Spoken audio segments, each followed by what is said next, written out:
GamerSpawn. Alex Mercer, you killed my wife and my daughter. You turned me into this monster. Now you spread the virus, and you send your pets to kill me?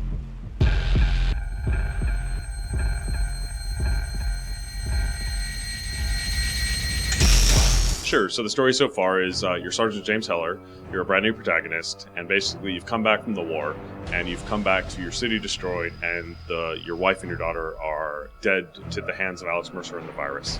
New York Zero is now divided into 3 distinct zones: green, yellow, and red. So Prototype 2 is made up of 3 zones, what we call New York Zero or NYZ.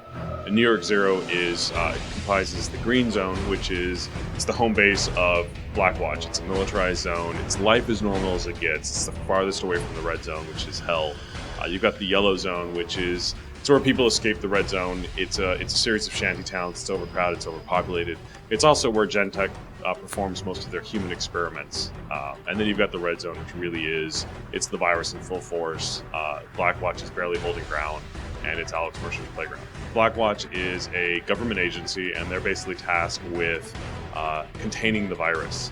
And you've got Gentek, whose goal is to weaponize the virus. And so they're both a bit sinister.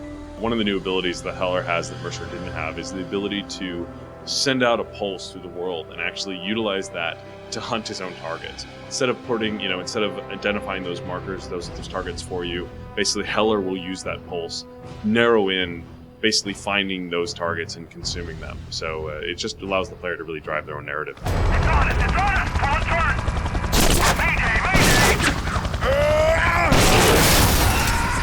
So the awareness system, we took that hunting mechanic and we said, how else can we use it? So Heller has the ability to use his hunting pulse to find targets, find out who's watching who, and really set himself up to stay in a stealth situation. So by Heller using his awareness system, he can see which target is watching which target and who's available to stealth consume and who's not. So Prototype 1, the player had to stop or slow down gameplay to bring up the power wheel to choose between the powers. And we really wanted the player to have reason to play with more than one power. And so within the game, the player now can set 2 powers utilizing the power wheel, one on the X button, one on the Y button, and really create a lot of combinations. So you can actually pair your claws with your hammer fist and never bring up the power wheel to switch between them. We've certainly worked hard. I know Prototype 1 we know was a game that polarized people. You loved it or you hated it. We really want to make sure that we're addressing the biggest evils of Prototype 1, the biggest ills of Prototype 1. And we really feel like we're on track to do that. The narrative, we really feel the story is clear and concise and compelling this time around.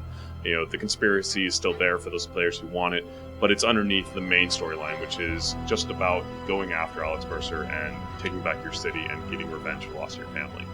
The gameplay, the core gameplay, the combat, in Prototype 1 you could get attacked from off screen. We want to make sure that it's always a fair battlefield and the player is much more in control of the combat. I'd just like to add that we're excited the fans are enthusiastic for the game, and we're happy to keep showing it to them.